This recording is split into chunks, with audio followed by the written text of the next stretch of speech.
Good morning, brothers and sisters. This is Keith Thompson, and as usual, I tend to find clips often that frustrate me, infuriate me, because what I typically find is someone who claims to be a servant of God, a Christian, and they're typically in a position of power, and they completely dismantle the Word of God. And it angers me because Christianity seems to be the only thing that allows for people to be in positions of power and to do exactly the opposite of what they should be doing and get away with it.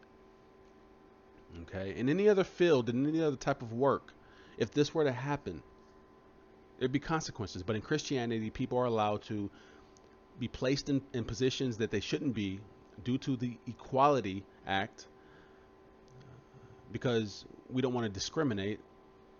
Okay? So we allow homosexuals, we allow women into positions that they shouldn't be. Now here we have a woman, her name is Dr. Serene Jones, and she's the president of a Union Theological Seminary in New York. This is a huge problem, okay? Number one, she shouldn't even have that position. 1 Timothy 2:12, I do not permit a woman to teach or to have authority over a man. That's not just in the church, okay? It's also in seminary. So I'm going to go ahead and play a clip, and I want to talk about what she says here. All right, Serene, I want to get your reaction to this, but also, should the government get involved? And this is also, as we know, this is about the bill ACR-99, which is another bill that's going to restrict pastors from being able to preach against homosexuality. So like I said before, in China, churches are told what to preach. Okay, and it's looking like it's getting there, and this is what this bill is trying to impose. And this woman is going to speak on this. Involved in telling churches how to preach. I mean, this is, even on its surface, sort of a violation of the First Amendment, the freedom of religion. So what do you think about this? Well, first of all, I've read the resolution very carefully, and it isn't true that the resolution intends to impose this upon preachers. It is encouragement. And it's making a statement about the overwhelming scientific evidence about the negative impact that preaching and church doctrines which condemn and belittle and dismiss LGBTQ people. So she says that it's encouragement. What about taking the Word of God, okay, in its entirety and changing it is encouraging to any believer? You're looking at a woman that's cursed and doesn't know it.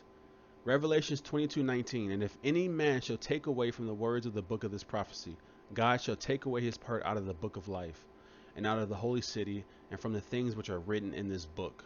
Galatians 1:9.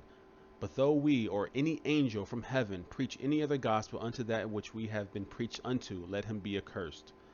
Okay? Let him be cursed. This woman is saying that by taking away our right, taking away the rights of pastors to preach against homosexuality, it is encouragement. The devastating effects that can have on them psychologically. So it is not an imposition, it's an encouragement. And I think it's... So she's saying it's a devastating thing to do, to preach to sinners that their sin is evil and wicked. It's a devastating thing to do, to preach to sinners that their sin will condemn them. This woman hates you, okay? And this is the president of a seminary. This is the president, the top person, okay, of a supposedly Christian seminary. She hates you. Anyone that condones homosexuality as being equality or something of an equality nature hates the sinner. They don't love you, okay? It's not loving to say, well, don't say that because you might hurt feelings. What's loving about that? Okay? And the people that she's spoken to, the people that she's influenced, okay, when they get to hell, listen, I don't know what it's going to be like when sinners get to the pit, when sinners get to hell. I don't know if, I believe that they will have a memory. I believe that we will be able to remember things that happened on the earth. But could you imagine trusting in someone who held a position of power in a seminary that you went to for advice, and she told you, it's okay that you're gay. God made you this way. Don't let anyone tell you anything different. And you both end up in hell, and you're looking at her and you're remembering what she told you. You told me that it was okay. You told me that God made me this way, and I believed you. Cursed. Cursed. So I'm not going to play anymore, but I will post a link to this clip. Yeah, so thank you for listening.